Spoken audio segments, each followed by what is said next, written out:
Good morning, my students. How are you? How is everybody? Today, inshallah, we are going to start a new poem, which is Nature is What We See, written by Emily Dickinson. In the beginning, I'd like you to know who is Emily Dickinson.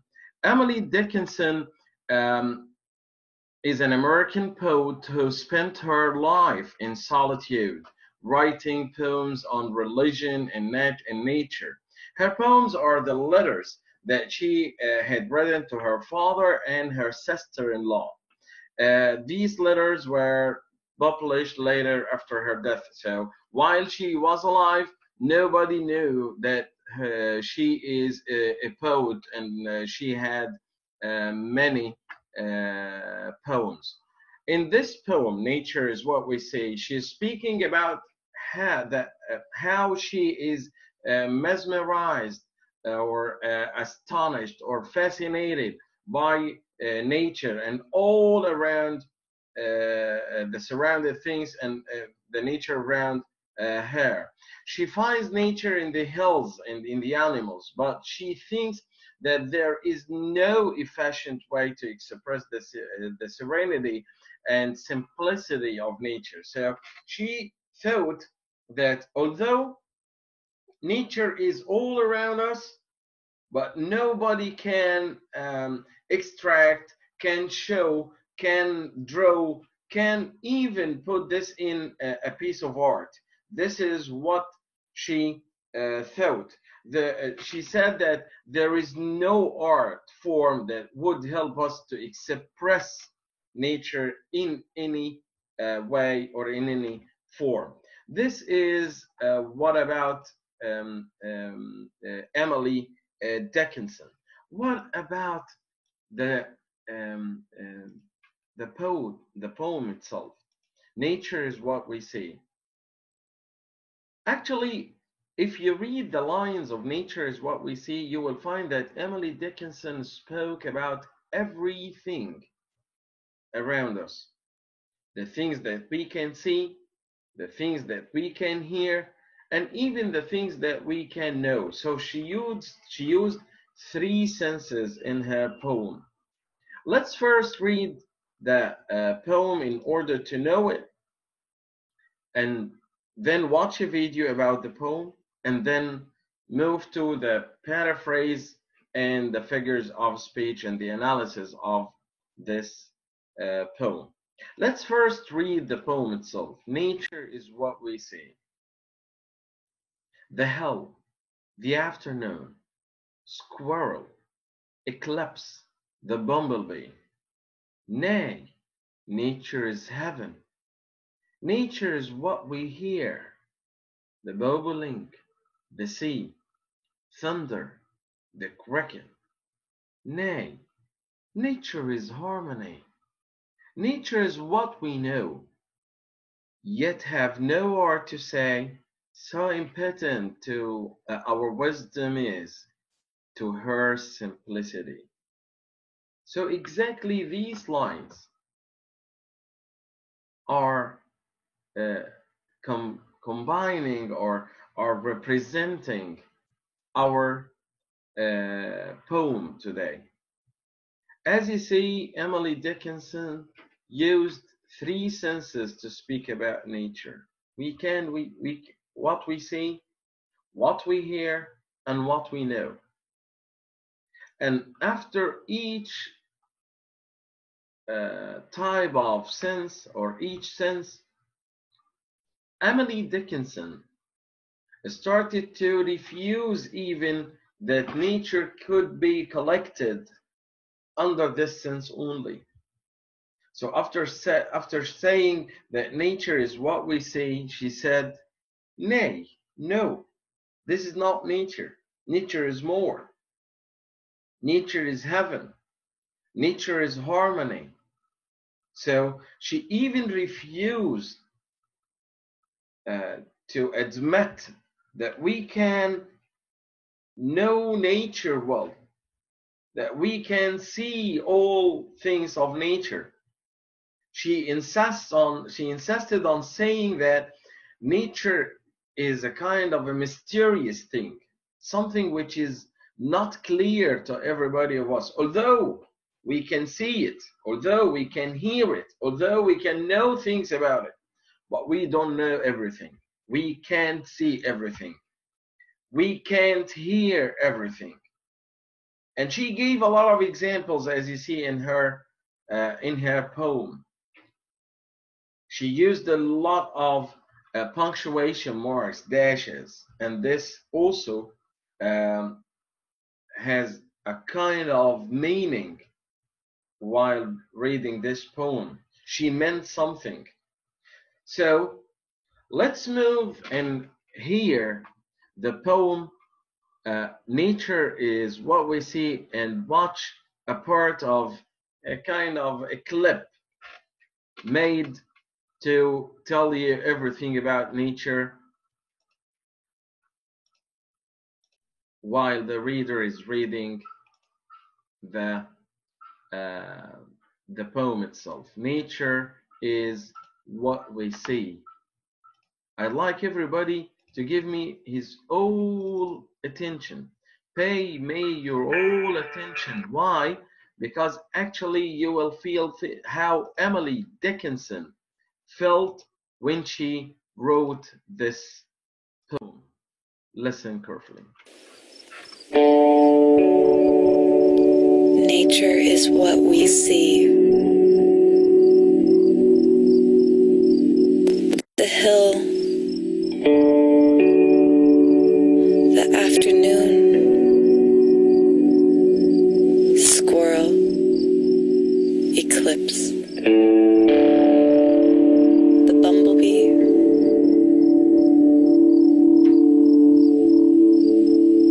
nay, nature is heaven, nature is what we hear, the bobolink, the sea, thunder,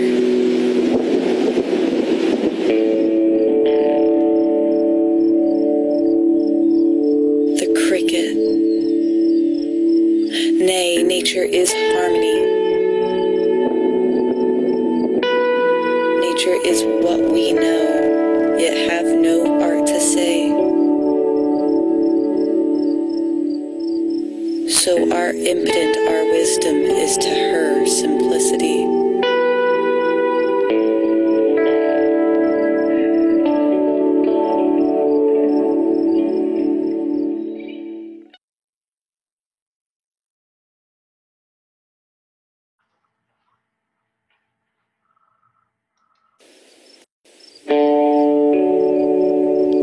Nature is what we see.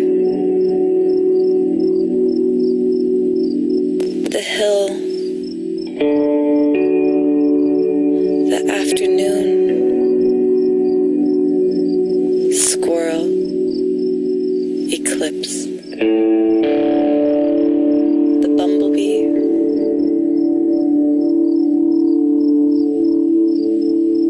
nay, nature is heaven, nature is what we hear, the bobolink, the sea, thunder,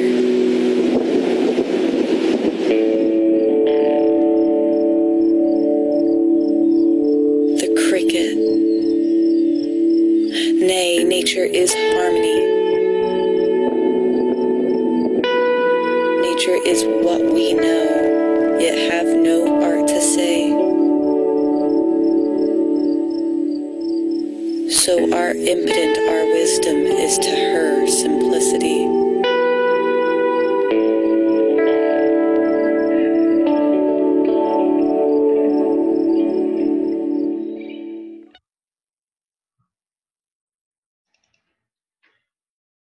Okay, my dear. So this is the poem of Nature is What We See. What or how can we speak about this poem, and how can I explain this poem? If I want to paraphrase this poem, what I'm going to say. In the beginning, we're going to speak about the rhyming style and the structure. There is a definite rhyme scheme here, which has not been followed thoroughly in this poem by Dickinson, which is A, B, A, C. For example, when she said, nature is what we see, A. The hill, the afternoon, B. Squirrel eclipse the bumblebee, A. Nay, nature is heaven, C. So A, B, A, C. A, B, A, C. Nature is what we see. The hill, the afternoon, squirrel, eclipse, the bumblebee. Nay, nature is heaven. The poet has used many punctuation marks and dashes in this poem. Why? Because she wants to tell the reader to understand the flow of emotions and expressions in this poem. The dashes are the pauses. While you read, when you say the hill, and then stop, pause. The afternoon, then pause. Squirrel, pause. Why? Because there are dashes. So again, she used many punctuation marks and dashes, which help the readers to understand the flow of emotions and expressions in the poem. The dashes are used as pauses, which help the readers to understand the highs and the lows in the poem, the highs and the lows in the poem. Okay, there are many words which started in used and started in uppercase or capital letters. Why? They are used in capital letters, which the poet wanted the readers to put more emphasis on and understand the importance of those words. So why did Emily Dickinson wrote these letters in capital forms or an uppercase, like the word hill, like the word squirrel, like the word eclipse, like the word bumblebee, like the word afternoon, like the word nature and nay and heaven? Why did she use all of this? She used all of this in order to tell you this word is very important. She emphasized the importance of these words. Okay? And she used many capital letters and uppercase forms in her poem. The poet wanted the readers to emphasize on the words and understand the importance of these words in the sentences or in the verses of the poem and the context of the poem as well. This is one of the ways how the poet could help the reader understand the expressions of the poem. Okay, so what is the theme and what is the deep meaning of this poem? The theme of this poem is nature and imagery. Imagery means imagination. So the theme of this poem is, again, nature and imagery. Okay, the poet is trying to tell us that nature is all around us, around everybody, and everywhere. And although all of this, there is no way we could duplicate or record it in our art thoughts or in our even art forms. As nature is brilliant at its simplicity, is mysterious although it is very clear. We can only enjoy nature, but no capture. You cannot capture it in any art form, as the beauty of nature is something we cannot touch or even copy. So what is the theme of this poem? The theme of this poem is nature and imagery. What did the poet want to tell us? What did the poet want to tell us? She wanted to tell us that Although nature is very simple, you cannot duplicate it. You cannot record it. You cannot copy it. You cannot even reach the touch of nature. Imagery is an essential theme in this poem, where the poet has taken help of the parts of nature which are symbolic to the grief or mood that she has set in this poem. In literature, we have some metaphors and similes, symbols, which help the author, the writers, and poets as well to express what they want to say, or in ornamental phrases. And it also helps the readers to understand the tone and setting of the content. So in our poem here, she used metaphor when she said, for example, nature is heaven. She used personification when she said to her simplicity, as if nature is a human being who is very simple. She used a lot of things, and she depended on metaphor, simile, personification, alliteration, nay, nature, nay, nature. She repeated it twice in order to emphasize that nobody can capture nature. So in this poem, the poet has used nature as the tool of imagery, symbolism, and metaphor to express her feelings in a precise manner, where the reader could relate to and understand the intentions of the poet. The poet is a person here, Dickinson, is a person who loved nature, and her poems would have nature as an element of imagery and symbolism. The deep meaning of this poem is that we are all surrounded by nature from everywhere. Nature is as big as a hill or as small as the squirrel, but in spite of being surrounded by this nature from everywhere, no human art or skill could reach even closer to the perfection of nature. Nature is simple and brilliant, but our wisdom is nothing in front of it. So this is what Emily Dickinson wanted to emphasize in her poem. Nature is what we see.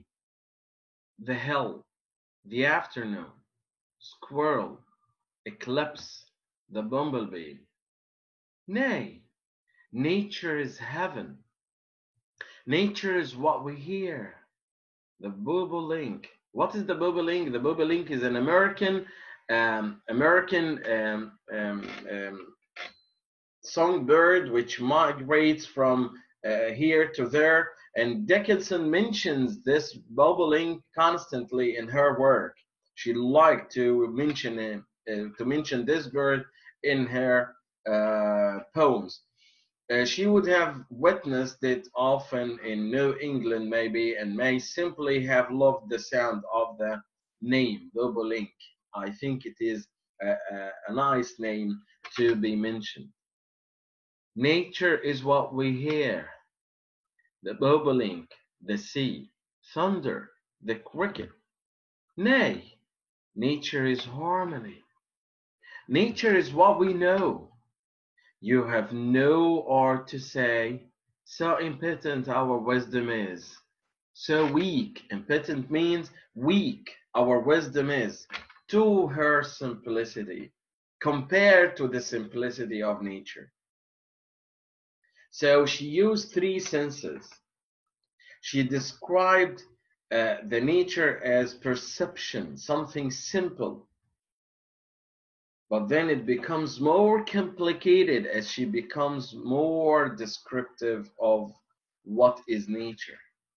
When she used the word nay, which means no, it is more of a no with a reason implying betterment or grief. Emily evolves the idea of nature from something just seen compared to something amazing and unknown. So she told you the thing and the opposite of this thing. Although you know it, but you don't know it. Although you see it, but you can't see it well. Although you hear everything around you in nature, but you didn't hear it well.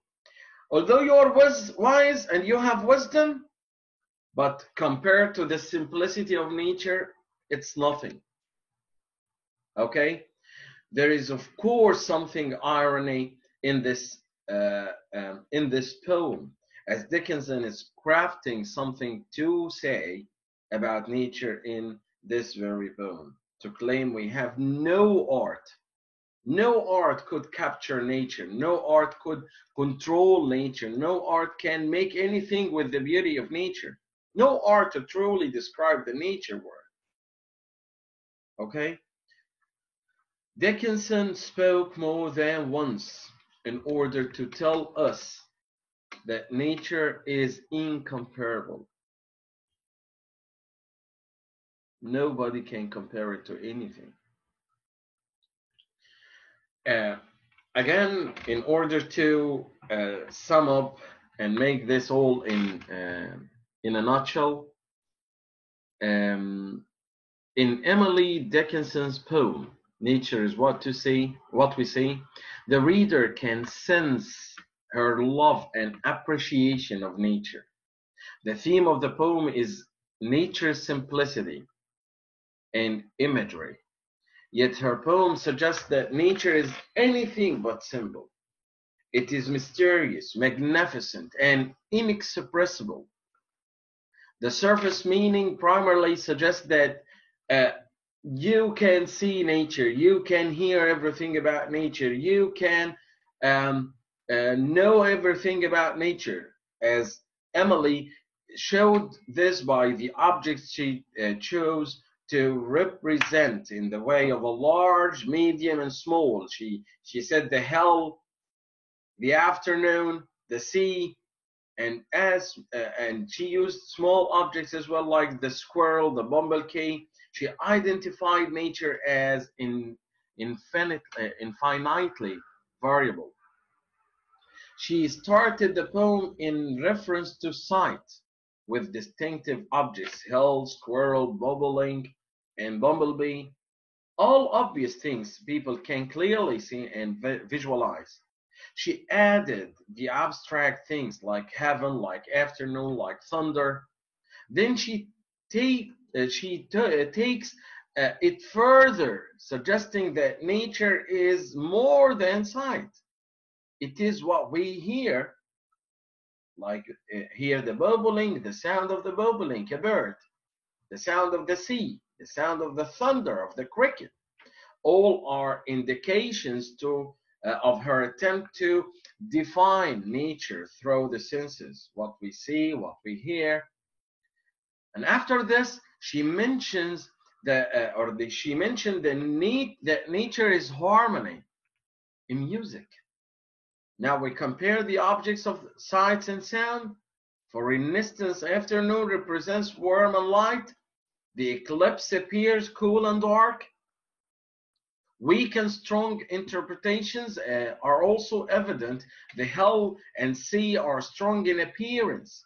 The bobolink and the bumblebee are so weak in sound. They are so small. Again, the diversity in nature is present by the noise of thunder as opposed to the noise of a cricket. By using size, she attempted to show a pattern in relation to nature. It is as though nature is speaking to her in various degrees through sight and sound. Then she compared nature to heaven, which suggests that both are mysterious and impossible to describe. Can you describe heaven? Can you describe paradise? Nobody, because you didn't see it and you can't even imagine it. So impotent our wisdom, so weak our wisdom. indicated that humanity lacks the ability to understand the powers of nature, even suggesting that humans are too busy to care about the insignificant things that nature presents. The mystery of what she sees and hears in nature leads to God. Nature is heaven.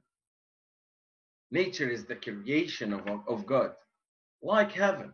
Nobody can imagine it. Nobody can describe it. Nobody can put it in art form, where the task of explanation is still impossible. Their suggestion is that nature itself is heaven and would bring people closer to God. This is why when you start to look around you and look at the sky and look at the hills and the mountains, at the desert and everything, you remember how great our God is. She appeared to be frustrated, unable to understand the morality of humanity, and unable to explain the mystery of nature of our, or the mystery of our God.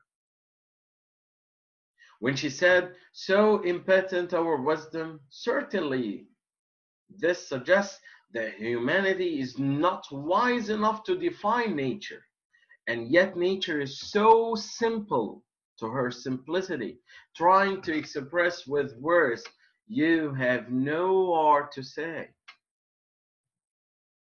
She was aware that it is useless. There are no words to describe the mysteries of nature, or this mysterious nature. In conclusion, she seemed to say that humans do not notice the simple things in life, or they tend to ignore them, like the things that we can see, the things that we can hear. And in the end, she finished by to her simplicity. Our wisdom is nothing compared to the simplicity of nature. You cannot capture nature. You cannot put it in a word in a form of art. She used a lot of dashes in order to make poses, in order to give you the time to think. She used the word no or nay as a negative response that indicates how perplexed how confused she is in defining nature. This is what I would like you to know about the poem. Again, if we go back to the poem and try to find the the figures of speech in this poem, we will find a lot of figures of speech here. Nature is what we see, the hill, the afternoon. So here the dashes, the poses, the punctuation marks, nay and nature, this is alliteration. Nature is heaven, this is metaphor. Metaphor. She wanted to tell us that nature is or looks like heaven. Okay? Using the things that we can see and that we can hear. Nature is harmony, another metaphor. Nature is harmony, another metaphor. When she said, so impotent our wisdom is, here this is personification, as she represents wisdom as a weak person who cannot who cannot bear or who cannot stand against the simplicity of nature. Here too, her simplicity, another personification, because she represents nature as a woman who is very simple. So she spoke about nature as heaven, metaphor, as harmony, metaphor. She used alliteration in this line and that line, nay, nature, nay, nature. So this is also alliteration. She repeated is what we see, what we hear, what we know, in order to emphasize She used capital letters all over her poem in order to emphasize the importance of these words, and all of these are figures of speech. Actually, this is the end of my session today. I hope everybody will benefit from it. See you soon. Don't forget to make the assignment attached to EduPage. Thank you so much for listening, and I hope you the best. Assalamu alaikum wa rahmatullahi wa barakatuh.